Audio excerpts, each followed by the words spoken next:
satu hal. Nah, kalau misalnya kita diberikan kesempatan, terus kita nggak mempergunakannya, kita nggak belajar banyak hal, rugi dong.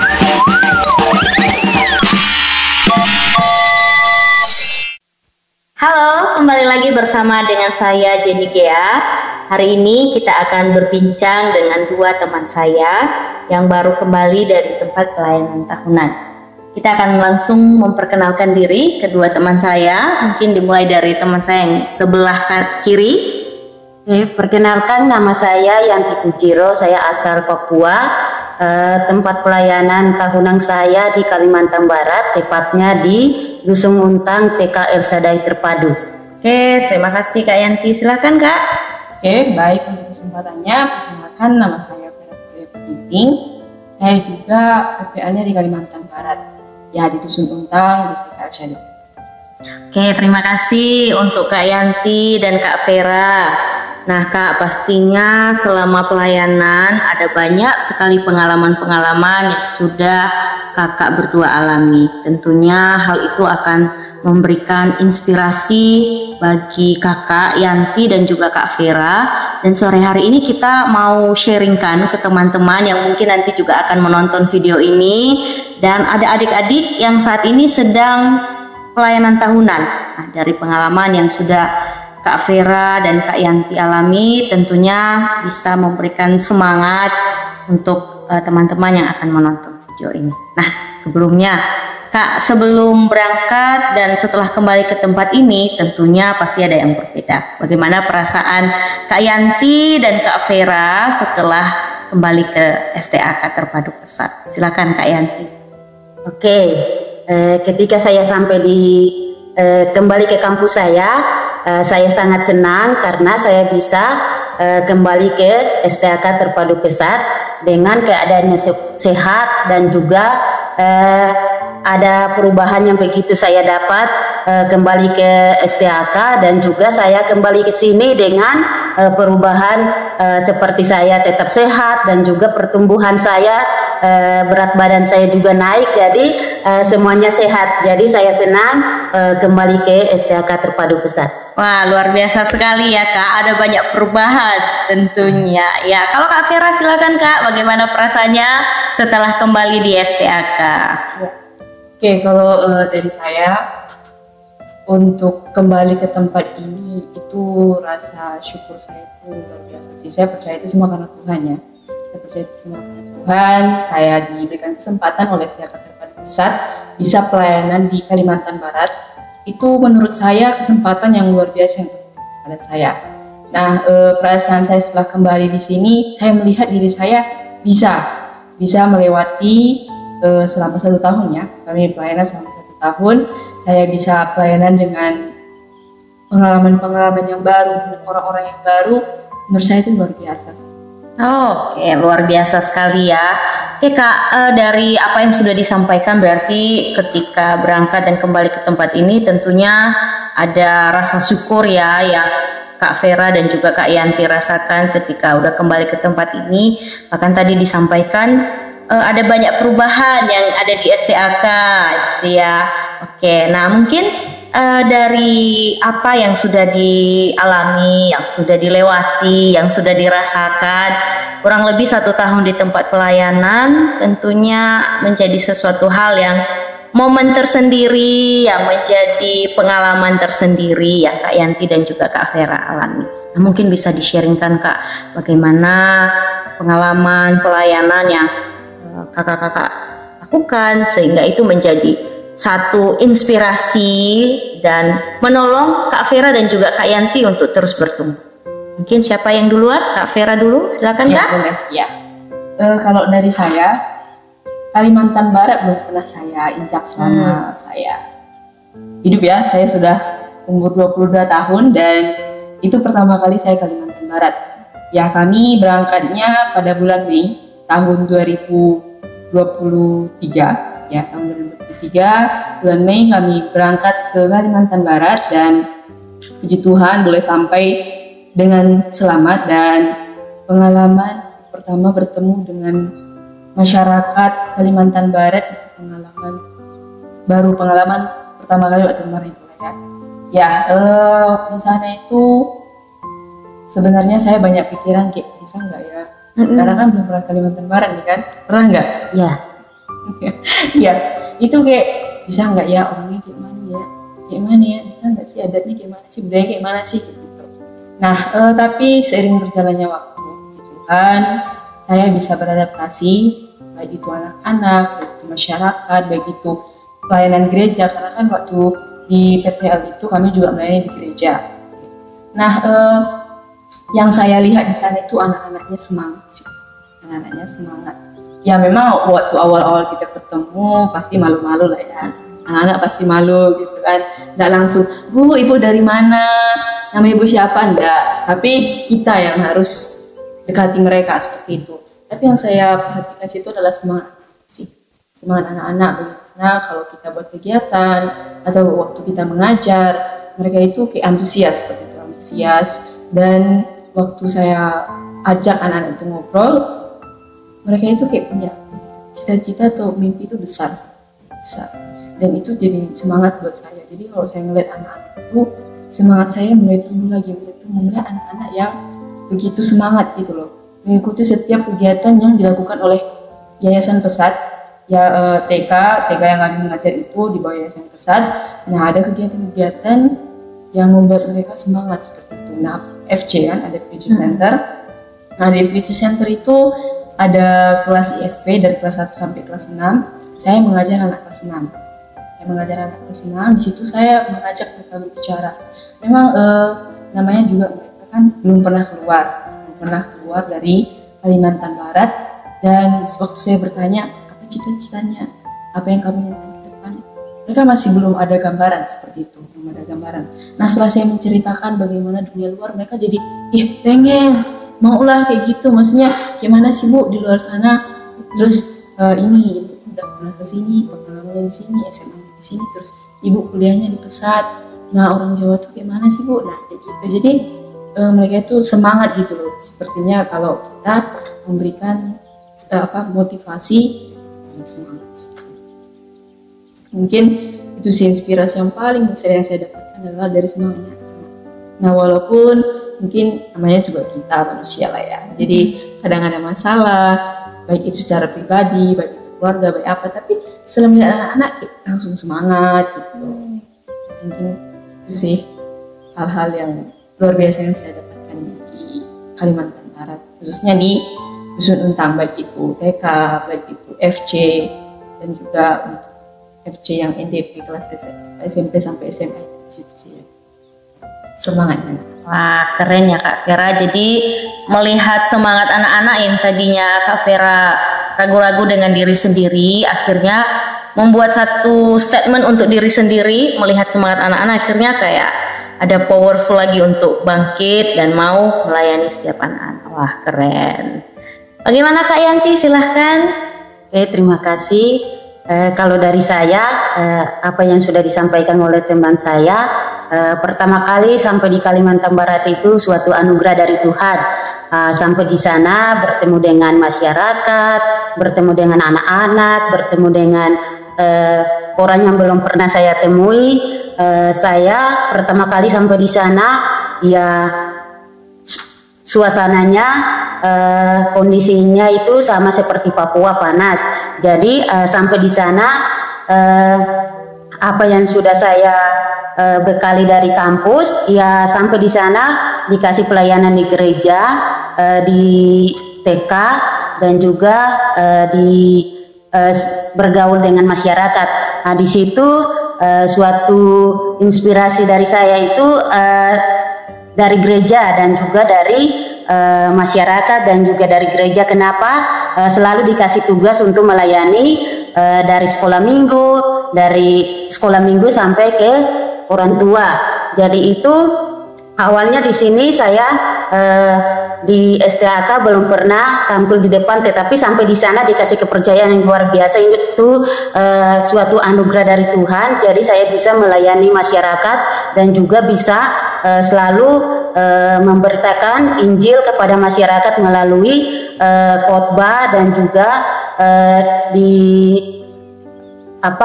pergi ke tempat yang ajak mereka pergi ke hutan ambil sayur. Di situ saya memberitakan Injil kepada masyarakat yang saya temuin, dan juga anak-anak itu selama saya mengajar di kelas, mereka itu antusias. Mereka juga pas saya bertanya kenapa kalian itu siap untuk belajar, mereka juga ingin mau belajar. Dan juga pas saya lihat suatu inspirasi dari saya ketika di sana, ketika saya lihat anak-anak yang dari TK sudah dibekali, mereka sudah dapat suatu potensi yang sudah mereka kerjakan. Setelah itu sampai di SD, di SMP, ya apa yang sudah diajari dari TK, misalnya sudah mengajarkan untuk percaya diri, tampil di depan, kalau disuruh berdoa langsung berdoa. Tapi sudah SD, SMP disuruh, ya mereka rasa malu.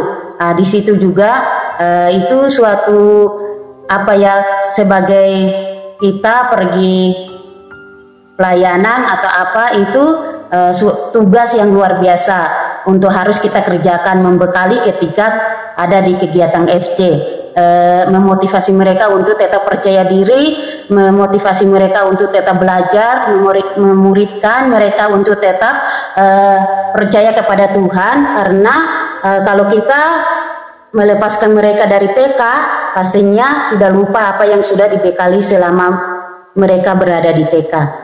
Itu yang suatu inspirasi dari saya. Terima kasih. Wah, luar biasa sekali Kak Yanti.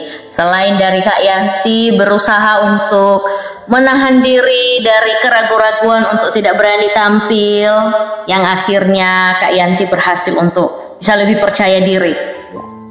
Tuh, keren sekali itu, karena pasti itu menjadi satu tantangan besar yang Kak Yanti hadapi ya, untuk berani maju di depan umum, untuk berani mengambil satu keputusan untuk mau melakukan sesuatu yang nggak biasanya pernah dilakukan. Nah, tadi keren Kak Yanti setelah sudah belajar dan berani untuk percaya diri, Kak Yanti akhirnya bisa menularkan percaya diri itu ke anak-anak yang didampingi, ya kan? Tadi Kak Yanti mengajarkan mereka untuk percaya diri, mereka punya potensi, tapi sebenarnya yang membuat mereka nggak bisa melakukan itu karena mereka nggak percaya diri. Jadi Kak Yanti sudah melakukan sesuatu yang sangat luar biasa ke anak-anak yang didampingi, membekali mereka untuk mengenal potensi mereka, sehingga mereka lebih percaya diri untuk melakukan banyak hal, sehingga potensi itu akan semakin terus digali dan berkembang. Nah, tentunya nih Kak Vera dan Kak Yanti, dalam melewati situasi itu pastinya ada tantangan, ya kan? Nah, bagaimana nih Kak Yanti mencoba meminimalisir tantangan itu sehingga tidak membuat semangat tadi yang di awal, tadi Kak Vera semangatnya melihat anak-anak, terus karena ada tantangan, terus Kak Vera udah nggak mau melakukan lagi. Atau Kak Yanti karena ada tantangan, terus tadinya percaya diri, udahlah gitu. Nah, bagaimana cara Kak Yanti dan Kak Vera untuk terus memegang semangat itu, memegang kepercayaan diri itu dengan situasi yang mungkin itu mencoba membuat Kak Vera dan Kak Yanti nggak mau maju lagi, tapi tetap berada di tempat. Nah, pastinya Kak Yanti pasti punya cara sendiri, Kak Vera juga pasti punya cara sendiri untuk menolong diri sendiri supaya semangat dan percaya diri itu tetap kita miliki. Silakan Kak Yanti. Dari saya, bagaimana saya bisa menghadapi apa yang sudah dikatakan. Pertama, itu di dalam pikiran saya itu proses, proses dari Tuhan. Karena kenapa saya katakan proses? Kalau di kampus STAK menurut saya itu tempat ternyaman. Tetapi kalau sampai di lapangan itu tantangan itu kita bertumbuh. Nah, yang pertama itu proses, yang kedua agar kita bisa bertumbuh dekat kepada Tuhan, biar tantangan apa yang ada di hadapan kita, ya di salah satu pikiran kita tidak boleh melihat mereka, misalnya melihat masalah, berarti saya langsung anggap bahwa ini tantangan yang berat. Tetapi saya mengatakan bahwa itu proses dari Tuhan agar saya bisa bertumbuh, agar saya bisa percaya lagi kepada Tuhan apa yang sudah saya hadapi. Di situ saya tidak mengundurkan diri untuk mau menyerah, tetapi saya tetap berani untuk maju. Dan juga di dalam pikiran saya, karena saya bertumbuh, sudah dikasih kepercayaan untuk khotbah dan juga untuk melayani anak-anak, dan di situ ada suatu kata motivasi untuk saya pas dari anak-anak, pas saya menceritakan tentang kebenaran firman Tuhan. Di situ mereka berkata bahwa kenapa ibu tinggal di sini? Saya bilang itu semua dari anugerah Tuhan, saya bisa ketemu kalian di sini. Kenapa ibu jauh-jauh dari Papua sampai di Kalimantan Barat? Terus saya bilang itu semua dari Tuhan, agar saya sampai di sini saya bisa melayani anak-anak di sana. Itu dari saya, terima kasih. Nah, jauh-jauh dari Papua, kenapa bisa ada di Kalimantan? Ya, tentunya itu menjadi satu pertanyaan pastinya ya untuk anak-anak. Tapi dengan situasi itu, Kak Yanti tetap mempertahankan bahwa saya harus menyelesaikan. Tadi Kak Yanti udah menyampaikan poin-poinnya. Kalau kita mau kita sampai garis finish, berarti kita harus melewati proses ya Kak. Kita harus siap dengan semua situasi yang ada. Yang pastinya adalah Tuhan menjadi nomor satu di atas segalanya. Ya kan Kak? Ya luar biasa sekali Kak Yanti dengan pengalaman yang sudah dialami, dengan tantangan. Tentunya Kak Yanti pasti iman dan kepercayaannya kepada Tuhan semakin diteguhkan dengan situasi yang sulit mungkin ya dialami di tempat pelayanan. Wah, keren sekali. Kalau Kak Vera, silakan Kak. Oke, baik. Kalau dari saya tantangan banyak ya. Tantangan itu banyak. Cara saya itu seperti ini. Misalnya kan yang kayak Kak Jen bilang tadi, semangat nih kan. Awalnya kan semangat, ya udah deh. Antusiasnya bagus ini, semangat lah semangat. Cuman di tengah perjalanan kan namanya anak-anak kadang kan semangat, ada juga waktunya mereka tidak semangat gitu loh. Ada juga waktunya tidak semangat. Nah di situ respon kita gimana gitu kan? Kadang kayak bukannya kemarin mereka semangat ya, kok hari ini actionnya kok kayaknya lemes-lemes nih gitu. Gimana sih caranya gitu? Nah saya tuh kayak berusaha membangun komunikasi. Jadi seakan saya itu teman mereka gitu. Jadi teman sebaya mereka. Jadi saya tidak menempatkan diri saya itu guru kalian. Kalian harus taat, harus hormat sekali sama saya, tidak. Jadi saya berusaha mendekati mereka, berbincang-bincang seakan saya ini adalah teman mereka. Nah, di situ mereka mulai bercerita, mulai lagi tuh udah mulai semangat lagi seperti itu. Jadi caranya kita harus memahami anak-anak itu sih. Kita harus pandai bagaimana untuk memahami seperti itu. Nah, waktu di gereja juga ya, saya juga diberikan kesempatan untuk menjadi worship leader. Nah, di situ saya melihat saya tuh kayaknya nggak bisa percaya diri nih, gimana juga gitu. Saya juga punya masalah sih, nggak percaya diri juga sebenarnya. Sampai sama tuh Kak Yanti ada temannya. Kayak, aduh Tuhan gimana ya, terus demanya itu kan lumayan banyak ya. Terus saya harus berdiri di depan. Bagaimana caranya biar saya jadi worship leader itu kayak memberkati mereka gitu. Apalagi suara saya semua.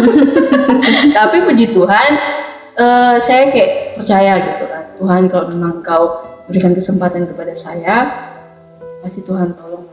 Namanya juga belajar, kalau mungkin ada salah nggak apa-apa gitu. Dan saya beberapa kali jadi worship leader, ya puji Tuhan. Memang awal-awal grogi lah ya, grogi. Tapi setelah sudah mulai terbiasa dan saya percaya juga karena pertolongan Tuhan, ya saya udah bisa mulai menguasai dan bisa ibadah itu bisa berjalan dengan baik seperti itu ya. Nah, hal yang saya lakukan juga untuk mengatasi tantangan-tantangan yang ada, meminimalisir tantangan yang ada ya, saya introspeksi diri.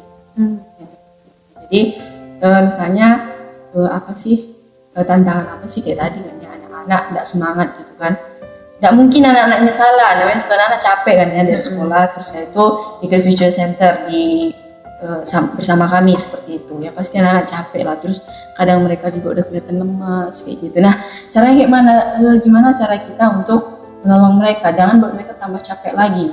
saya. Jadi selama saya mengajar, saya juga terpilih seperti ini.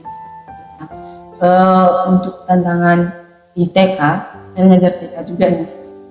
Ngajar TK ya di STAK selama di kampus ya pasti dibekali juga cara mengajar bagaimana, menghadapi anak bagaimana. Nah ternyata waktu di lapangan benar-benar nyatanya gitu. Nyatanya kan kita bertemu anak-anak, kita tinggal di situ, kita harus berusaha belajar bagaimana karakter anak itu satu-satu seperti itu kan. Nah di situ saya banyak belajar sih, saya banyak belajar. Itu juga banyak pembelajaran yang diberikan oleh kakak-kakak yang di sana sih. Maksudnya mengajar itu seperti ini, anak-anak di sini itu seperti ini, seperti itu. Jadi kami juga nggak berjalan sendirian, dan puji Tuhan waktu di sana saya banyak belajar tentang bagaimana mengajar anak kelompok bermain, bukan anak TKA, TKB. Jadi kita memang harus bermain sambil belajar seperti itu. Nah saya waktu di sini tuh kayak ngerasa aduh, ini saya nggak bisa loh ngajar anak-anak kayak gitu. Gimana caranya gitu kan membangkitkan keinginan mereka untuk belajar nanti anak kelompok bermain. Tapi belajar terus introspeksi, maksudnya kita melihat terus anak seneng nggak gitu. Terus cari juga sumber-sumber untuk bisa membuat permainan pembelajaran yang menarik seperti itu. Jadi cara saya ya seperti itu sih, saya lebih melihat penyebab masalahnya ini apa, terus saya mencari solusinya. Mungkin kadang bertanya sama teman tim ya, kadang bertanya sama Yanti, kadang bertanya sama kakak, kadang juga ya saya mencari tahu lewat sumber-sumber ya seperti YouTube atau TikTok kan banyak nih ya, banyak sumber-sumber yang bisa kita cari tahu seperti itu. Oke Kak Vera, jadi umur boleh tua, cara kita harus tetap muda ya, untuk menjangkau anak-anak yang kita layani. Ya betul sekali itu, karena kalau kita tidak bisa menyesuaikan diri dengan anak muda zaman sekarang, maka kita akan tertinggal. Ya, jadi umur kita boleh tua lah, kayak kita mungkin boleh kelihatan tua, tapi jiwa kita harus lebih muda. Iya. Betul. Jadi selain dari dari cara yang seperti itu tadi, Kak Vera juga melakukan cara mencari sebab dan akibat. Jadi kayak belajar sesuatu apa yang menyebabkan sesuatu ini bisa terjadi. Nah, jadi logikanya udah main di situ ya. harus main. Ya pasti waktu mahasiswa udah pernah belajar logika ya Kak. Iya, udah ya, jadi udah diterapkan di tempat pelayanan. Jadi ada sebab dan akibat dari semua tantangan yang dialami. Nah, luar biasa sekali kakak-kakak di tempat pelayanan selama 1 tahun. Tentunya mungkin bukan hal yang sama ya yang dialami di tempat pelayanan. Pasti akan ada situasi-situasi tertentu yang kita alami hari ini mungkin berbeda, 1 minggu kemudian mungkin ada situasi yang berbeda. Tapi apresiasi dan salut dengan jiwa kakak-kakak berdua, Kak Yanti dan juga Kak Vera, yang tetap mempertahankan, memperjuangkan semangat awalnya, komitmen mula-mulanya untuk pokoknya saya harus bisa sampai selesai gitu ya. Pastinya tentu kayak gitu kan. Nah, jadi gini Kak, dari semua yang sudah di-sharingkan, dari semua yang sudah disampaikan, mungkin dari Kak Yanti dan Kak Vera ada closing statement yang itu menjadi satu kalimat yang bisa membuatkan teman-teman yang lagi nonton sekarang. Nah, siapa tahu nanti kata-kata itu bisa menjadi quote yang akan terus mereka ingat. Oh iya, kemarin dengar dari Kak Yanti, dengar dari Kak Vera. Jadi ketika mereka mendengarkan video ini, semangat mereka akan kembali berkobar. Ya, silakan dari Kak Yanti.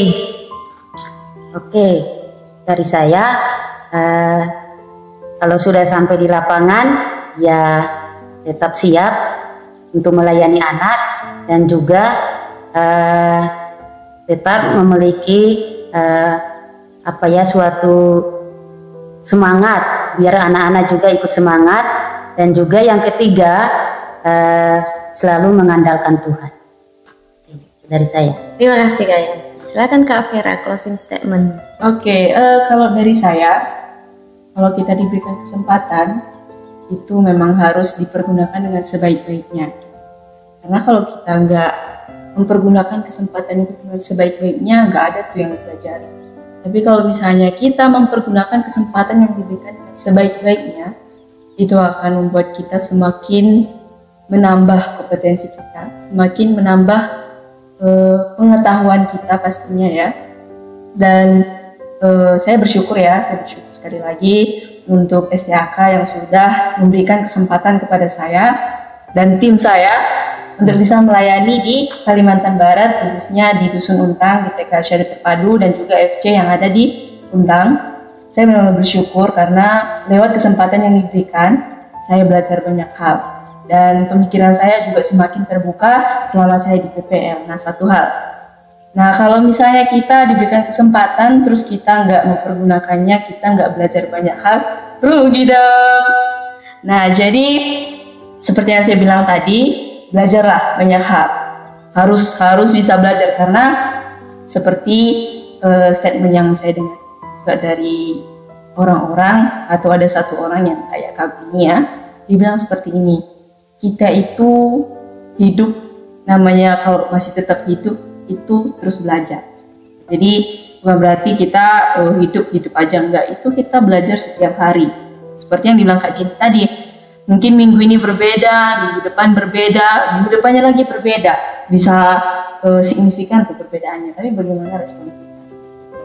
Jadi dari saya, kalau tidak dipergunakan dengan baik dan tidak belajar banyak hal, rugi dong. Ya, luar biasa sekali. Terima kasih untuk kesempatan yang sudah diberikan sore hari ini untuk sharing bersama Kak Vera dan juga Kak Yanti. Jadi teman-teman, dimanapun teman-teman berada yang saat ini mungkin sedang pelayanan tahunan atau siapapun yang sedang menonton video ini, percaya bahwa teman-teman punya potensi ya dalam melakukan banyak hal dimanapun teman-teman berada. Jadi maksimalkan setiap potensi yang teman-teman miliki. Dan yang kedua adalah tetap menomorsatukan Tuhan di atas segala sesuatu yang kita kerjakan. Tuhan Yesus memberkati. Bye. Bye.